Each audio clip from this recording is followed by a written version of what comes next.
चलिए सब, यहाँ से अगला है NCERT 10th class math exercise 6.3 का 8वां क्वेश्चन। 8वां है, समांतर चतुर्भुज एबीसीडी की बढ़ाई गई भुजा एडी पर स्थित ई एक बिंदु है तथा बीई भुजा सीडी को एफ पर प्रछेद करती है। दर्शाइए कि त्रिभुज एबीई समरूप त्रिभुज सीएफबी है। तो देखिए, पहले हम इसका चित्र बनाते हैं। समझिए, जैसे जैसे कह रहा है वैसे चित्र बना लीजिए। तो आप सबसे पहले एक चतुर्भुज बनाते हैं। यहाँ हम एक सबसे पहले चतुर्भुज बनाते हैं इस तरह से, ये ऐसे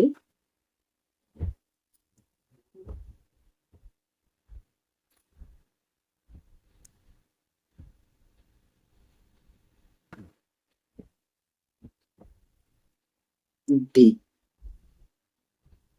ऐसे ये बढ़ाएंगे, फिर इसको यहाँ से इस तरह से बढ़ा दिया हमने, ये ऐसे बढ़ा दिया, ये बढ़ा दिया, ये बिंदु हमने ई लिख लिया, बढ़ा हुआ बिंदु, और ये एफ पर काट रहा है, वो ये कह रहा है हमसे। ठीक है साहब। तो अब हमें दो त्रिभुज समरूप सिद्ध करने हैं। तो जो करने हैं पहले उन्हीं को ले लीजिए। कौन कौन से, आइए साहब। त्रिभुज ए बी ई तथा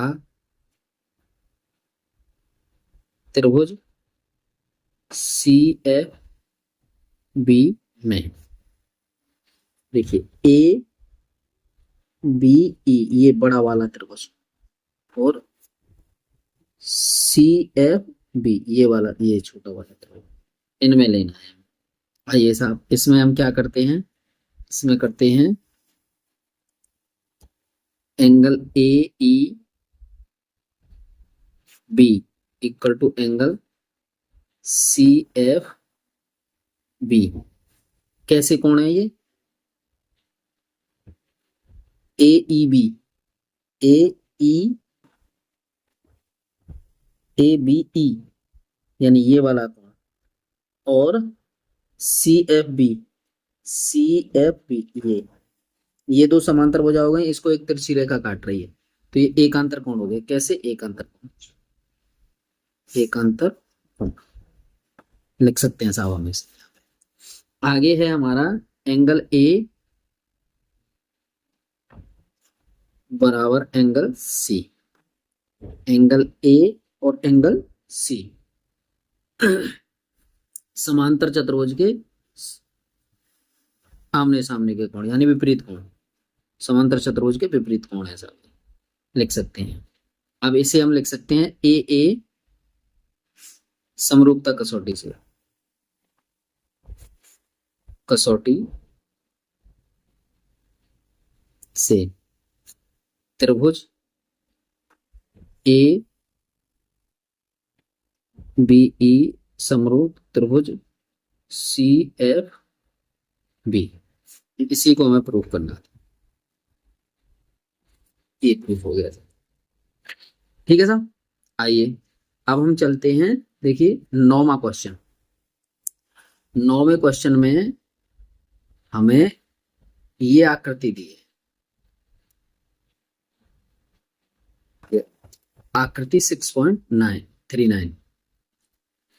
6.39 इस आकृति को हम सबसे पहले तो आकृति बनाते हैं, आकृति बनाते हैं। चलिए क्वेश्चन नंबर 9 आकृति बना लेते हैं, उसके बाद करेंगे सब। बनाइए सब, पहले एक त्रिभुज बना लेते हैं, समकोण त्रिभुज।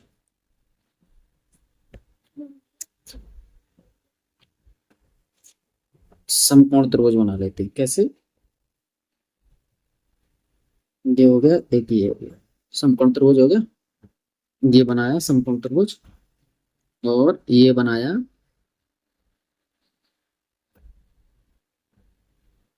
इनसे करके, अब इसको इधर बढ़ा दिया, इसको बढ़ाने के बाद यहां से ऐसे लंब डाल दिया, यानी एक त्रिभुज ये 90 का, एक ये 90 का, यानी ए बी, पी, एम और सी। ठीक है सब। चलिए जी, इस तरह से हम इसका चित्र बना करके तैयार किया। अब हम क्या करते हैं, फर्स्ट ऑप्शन हल करते हैं इसका। फर्स्ट ऑप्शन में वो क्या कहता है, फर्स्ट ऑप्शन में क्या कह रहा है जी, फर्स्ट ऑप्शन में कह रहा है त्रिभुज ए बी सी तथा त्रिभुज ए एम पी में angle A B C equal to angle A M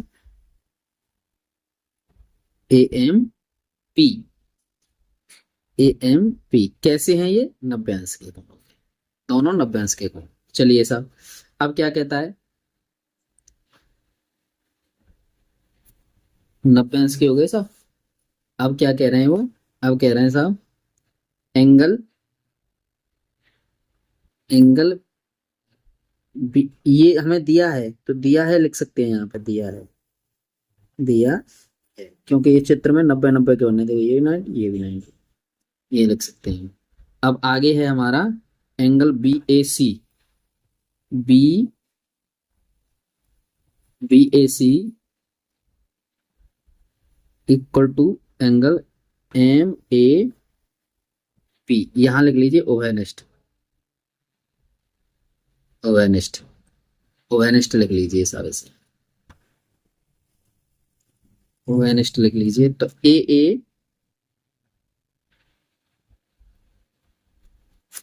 A समरूपता से क्या करेंगे हम, त्रिभुज ए बी सी समरूप त्रिभुज ए एम पी, प्रूफ, ये प्रूफ हो गया। ठीक है सर। अब इसका सेकंड पार्ट और है, सेकंड पार्ट में हम चलते हैं त्रिभुज ए बी सी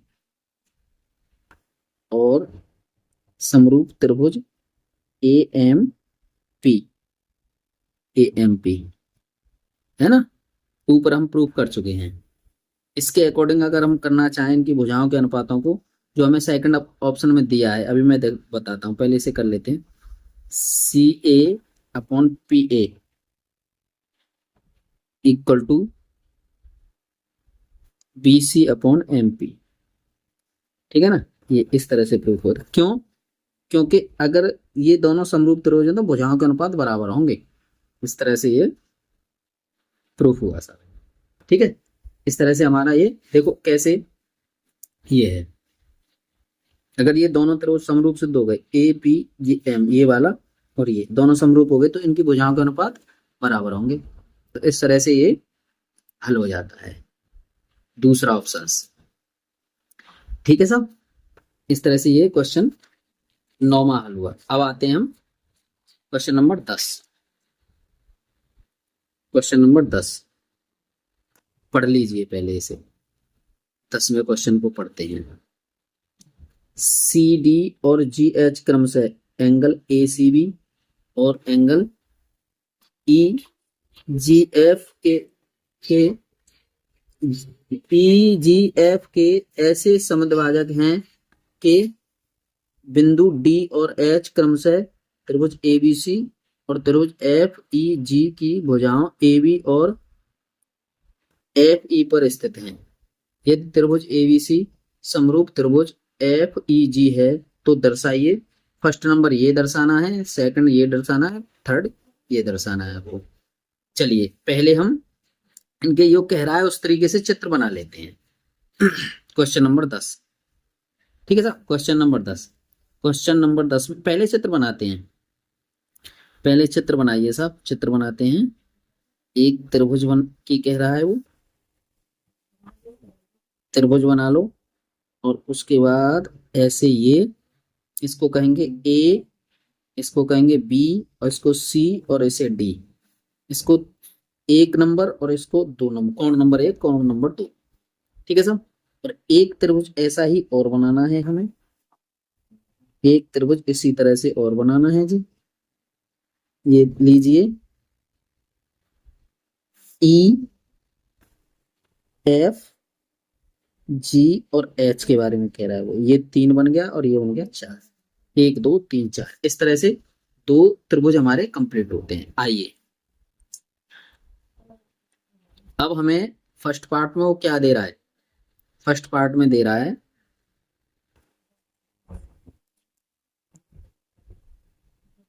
फर्स्ट पार्ट में हमें सिद्ध करना है क्या, यानी कि C D upon G H equal to A C upon F G. ठीक है साहब। अब जो है जैसे देखते देखते चलेंगे, ठीक है, देखते चलेंगे उसी तरह से हमारे ये हल होते चलेंगे, सारे प्रूफ होते चलेंगे अपने आप। चलिए, और सेकंड पार्ट में हमें दे रहा है वो क्या, त्रिभुज डी सी बी समरूप त्रिभुज एच जी ई। ठीक है ना। और थर्ड पार्ट में दे रहा है वो डी सी ए समरूप त्रिभुज एच जी एफ। ठीक है जी भैया। चलिए अब हमें पहले जो दिया है उसे लिख लीजिए। आप दिया है क्या, त्रिभुज एबीसी समरूप त्रिभुज F E G, angle A equal to angle F, equation number first. First हो गया। अब हो गया angle C equal to angle G. इसको अगर हम इसका 1/2 करें, 1/2 angle C equal to 1/2 angle G, तो आधा आधा करने पर ये आधे आधे दोनों हो जाएंगे। तो हम क्या करेंगे, देखो ये आधे आधे हो गए ना, सी और जी दोनों के आधे आधे करेंगे तो क्या लिखेंगे हम, एंगल 1 बराबर एंगल 3 तथा एंगल 2 बराबर एंगल 4। इक्वेशन नंबर सेकंड हो गया जी ये। ठीक है साहब। अब हम क्या कर सकते हैं, त्रिभुज डी सी ए और त्रिभुज H G E H G F, H G F में angle A equal to angle F, angle 2 equal to angle 4। समीकरण 1 से इसे कर सकते हैं, यहां समीकरण 2 से। अब ए समरूपता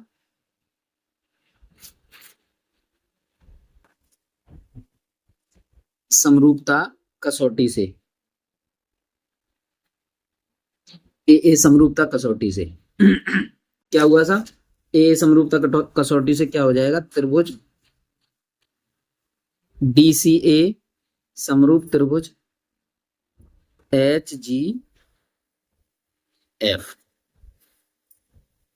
ठीक है साहब।